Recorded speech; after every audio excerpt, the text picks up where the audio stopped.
Okay. Which is good, Um, I think. Looking at the expenses, and I'm looking at the center column on the form that says budget augmentation at the top, fiscal year, and we didn't get that fixed, Mary. I've got to change that because it says budget augmentation for 6/18/2013. Still got to get some dates cleaned up before we submit this to the state. But the salaries, we're anticipating being about $57,500 under budget in what we've, overall expenses, what we've paid staff.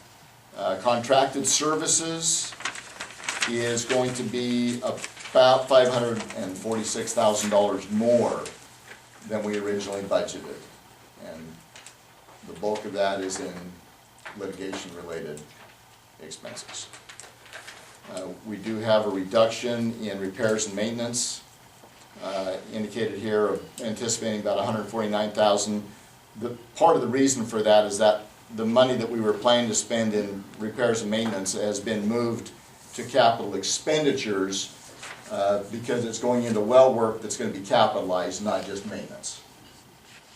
So it's, as opposed to an expense item, it's going to be a capitalized item.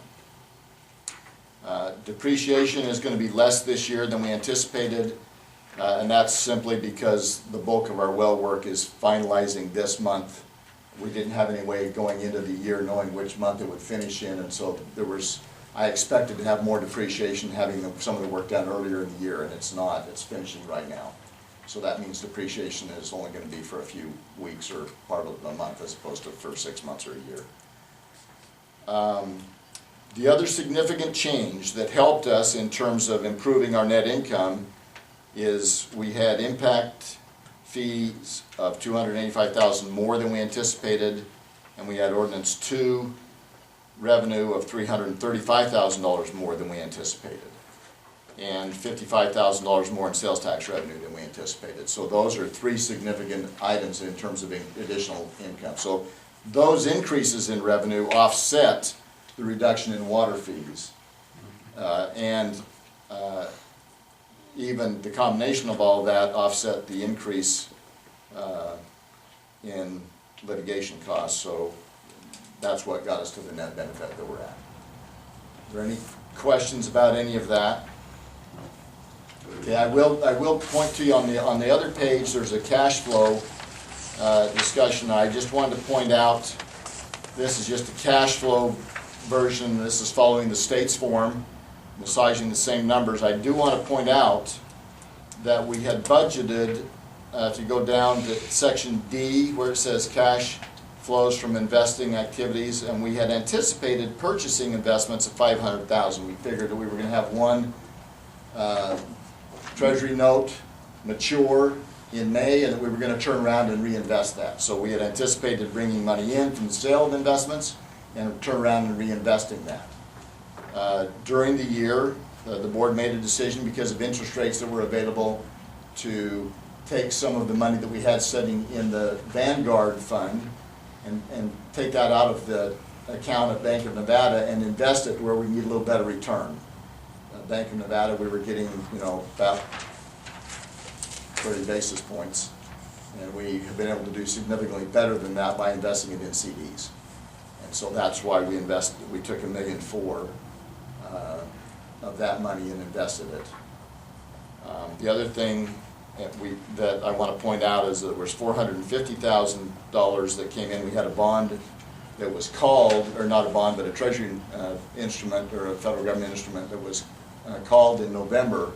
So they cashed us out early and sent us our money. And that was money that was therefore available, and so we turned around and reinvested that. So that's kind of an overview. If you've got any other questions about that, I would be more than happy to answer them for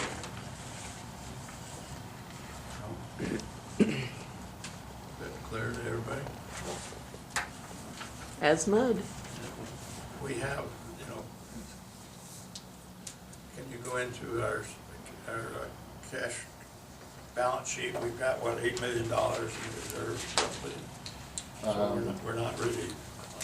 Yeah, and I don't have that right in That's front all of me, right. but, That's cool. but yeah, we're in the combination of, we've got money invested 3 million some odd invested in CDs and longer term instruments. Plus we've got some cash in the bank at Bank of Nevada and a couple of other places as well. So there's more than enough there to give the board members a raise. Reduce rates, right?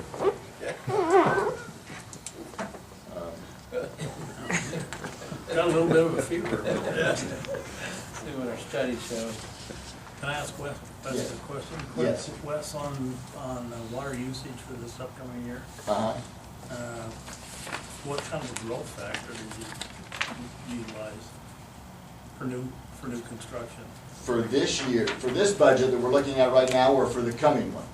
for the coming year? For the coming year, when we talked in the budget session, we kept the budget pretty close to what we've projected for 2013.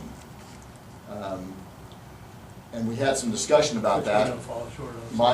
My suggestion was that we might want to reduce it down, and several of the board felt like that they were more optimistic of that, so we kind of adjusted and balanced that I thought out the growth would compensate for the, for the conservation efforts, and it's yet to be seen. It didn't do that in 2013. It may in 2014, but we'll have to see that, you know, as we go month by month at a time. I think we have reason to be pretty bullish about 2014. Okay, well, and the thing that I want to say is that the staff, as we got towards the end of this budget year and knew that we had expenditures for capital improvements on the wells and the transmission line over in Markville and some other expenditures, staff were very vigilant in trying to make sure that they were keeping a handle on costs and spending just what needed to be done, but at the same time taking care of that which needed to be done to make sure that the water runs. I mean, you just